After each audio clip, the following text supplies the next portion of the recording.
Hello everyone, welcome back.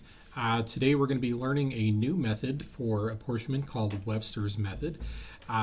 Daniel Webster proposed a very similar method to Jefferson's method in 1832, and it was actually adopted in Congress in 1842. However, it only lasted a little while. It was replaced by Hamilton's method in 1852, and I'll give you a little bit of background on what happened there.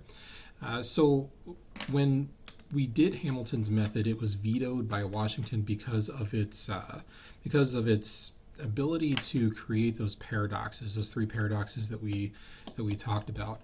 And for a while there, Jefferson's method was doing well, but there's always this battle between what we call large population states and small population states. And what was found through several simulations was that Jefferson's method tended to favor large population states. So in other words, when they ran a simulation vote many times, and what they found was that Jefferson's method was more likely to give the bonus candidates or the bonus representatives to states with larger populations. So naturally, the states with smaller populations found that to be unfair, and that there shouldn't be any bias when it comes to figuring out who gets those bonus representatives. Okay, so Jefferson's, while it didn't have issues with any of the paradoxes, it could still violate the quota rule, and it had a lot of bias towards those large population states. So they tried to come up with a different method, and Webster's method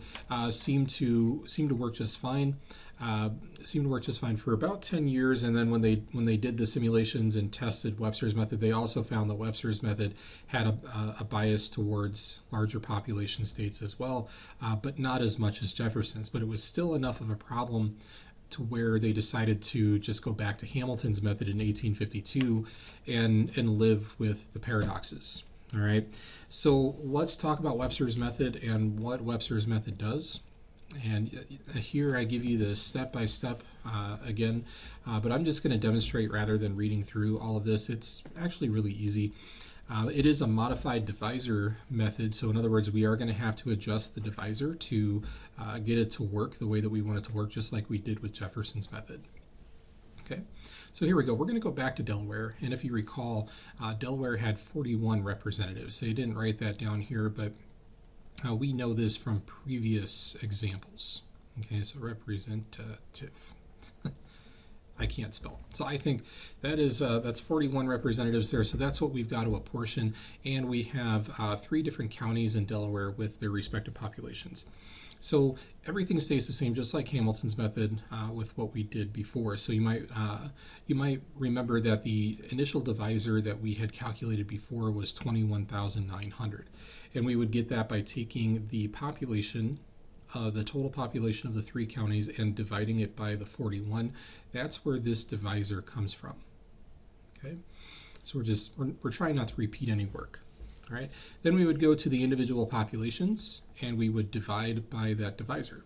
Okay, so we would get 7.411 and 24.5872, and then we get 9.0017. All right, and what Webster proposed from this point was, rather than just chopping off the decimal parts and looking at the whole number parts, he said go ahead and actually round. Okay, so if you remember from grade school how to round, if it's below a 5, right, you leave it alone. If it's above a 5, you raise it up. Okay, so for instance, this one's at a 7.4, so we're going to keep this one at 7. This one's at a 24.58, so that's above 5, so the 24 is going to turn into a 25. And then 9.0017 is below 5, so it'll stay at 9. And then we add up and see how many representatives we apportioned, and this will give us a grand total of 41. So we got lucky using Webster's method. We didn't have to go back and modify the divisor on this one because initially we got the correct number of representatives. Okay, so the only thing you have to remember with Webster, the only thing that's new, is that you actually round the decimal places here. So you go to the first decimal place and you round the whole number part, see what you get. If you get the correct number, great. If not, you're going to have to go and adjust that divisor. Let's try it again. So So we're going to go back to Rhode Island and recall from our previous examples, we had already calculated the divisor, so I have that here for you.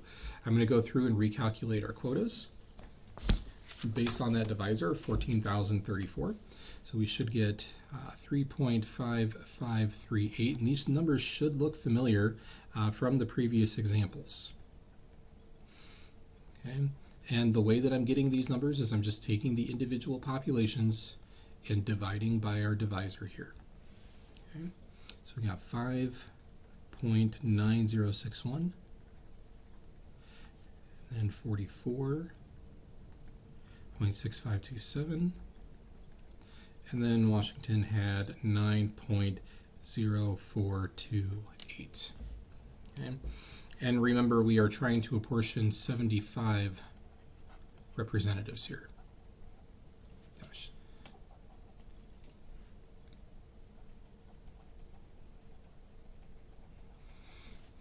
All right, so again, instead of just chopping off the decimal parts, what we're going to do is we are going to actually round each one. So 3.55 goes up to 4, 11.8 goes up to 12, 5.9 goes up to 6, 44.6 goes up to 45, and 9.0 goes to 9.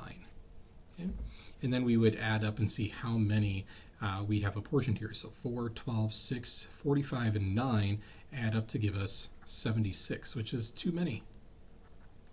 We got too many representatives apportioned here, so this means that we have to adjust our initial divisor, and this is where things can get tricky with Webster's method, is because with Jefferson's method, we always had to reduce the divisor. We never got enough.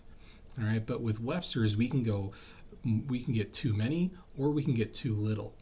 All right, so we might have to move that divisor up or we might have to move it down.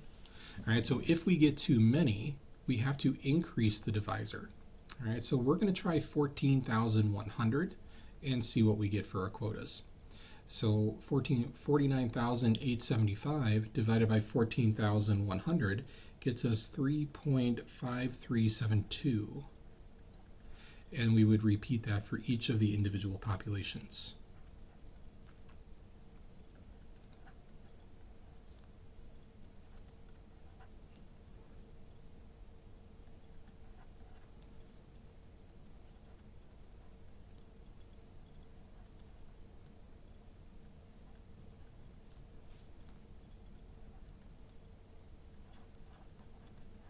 And there we go.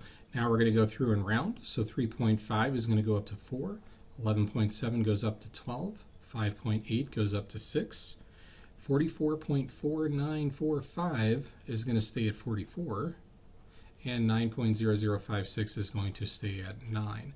Now when I add those up, I get my 75, and that is exactly what we needed. Okay, so much like Jefferson's method, we may need to adjust the divisor. Unlike Jefferson's method, that divisor could go up or it could go down. Just depends on the situation. So to remember, if you have too many, okay, too many equals raised divisor. This way you know which direction to go. Okay, if you get too little, okay, lower divisor.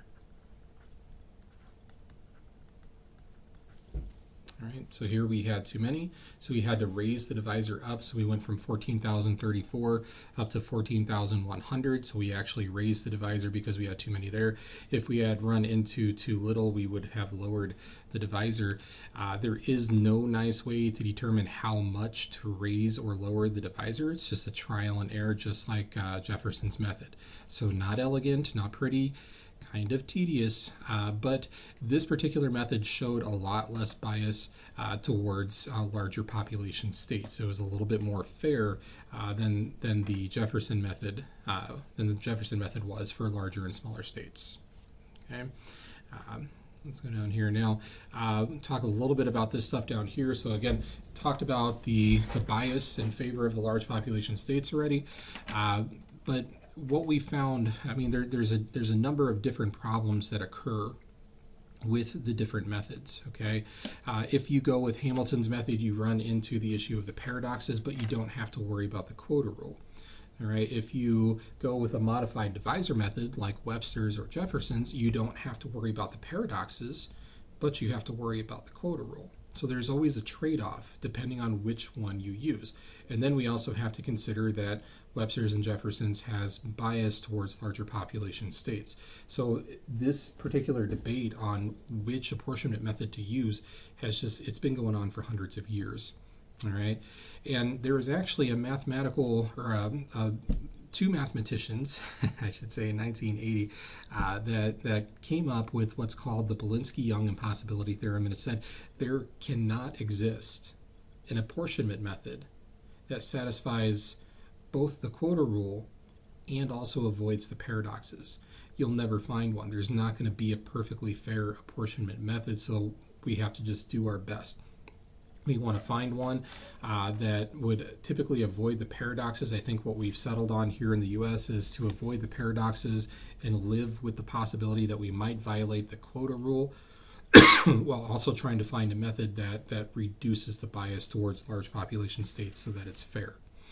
All right, and we'll see that next method coming up next, the current one that we currently use.